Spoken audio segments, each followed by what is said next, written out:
When people hear the phrase bread and circuses, they often focus on the entertainment side, the gladiators, chariot races, and public spectacles.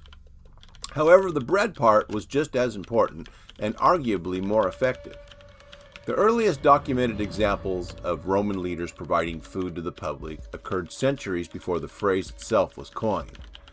The phrase bread and circuses was written by the Roman poet Jovial around 100 CE, but the policies he criticized had been developing for more than 200 years.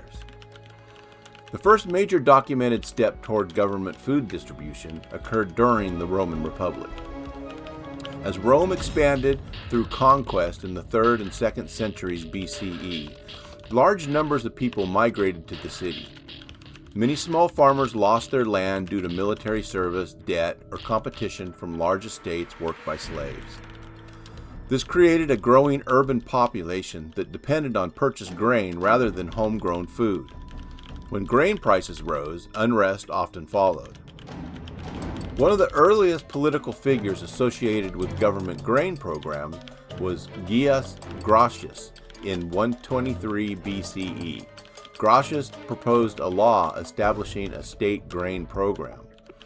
Under this system, Roman citizens could purchase grain from government stores at a fixed price that was lower than market rates.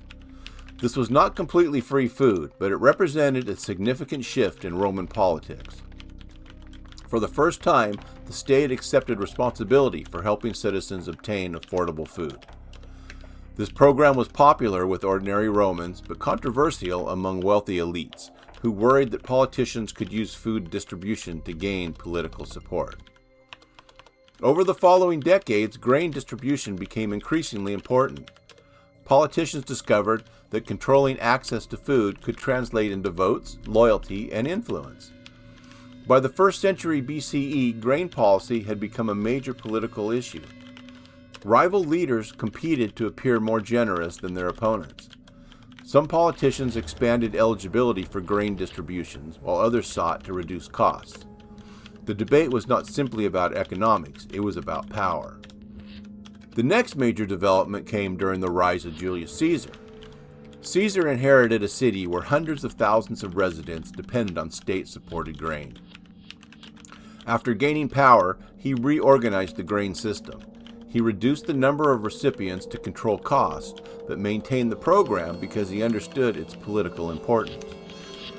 Caesar recognized that a hungry population was a dangerous population. Ensuring a stable food supply helped maintain public order and strengthen loyalty to the government.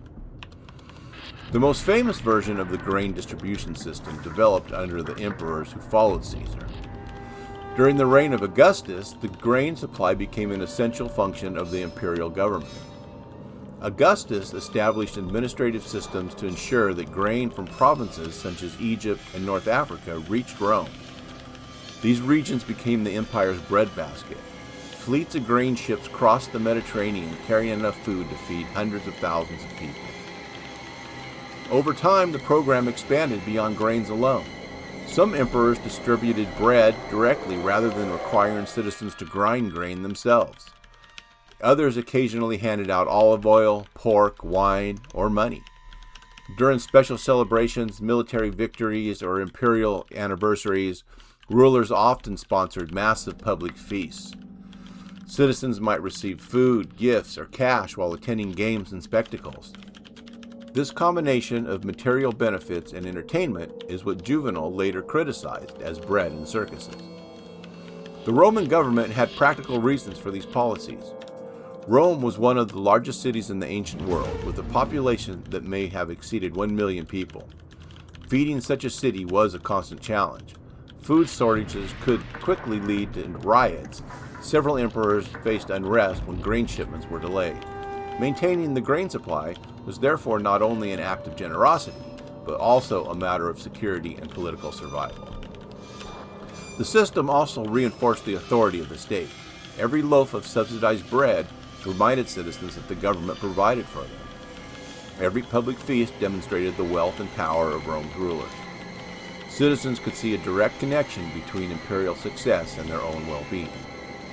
Grain from conquered territories literally fed the population of the capital.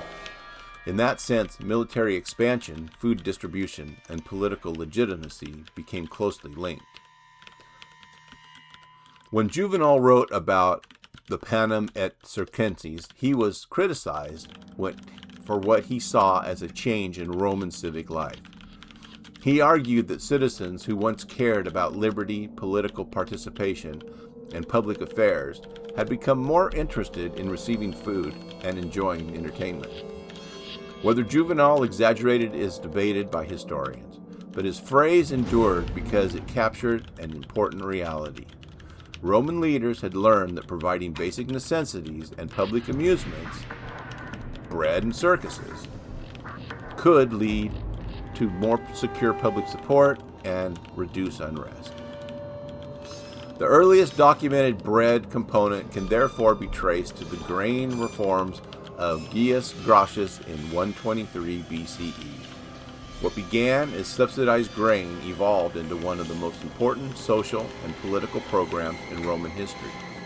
By the time of the emperors, free or heavily subsidized food had become a cornerstone of governance, working hand in hand with public spectacles to create the system that Juvenal famously described as bread and circuses.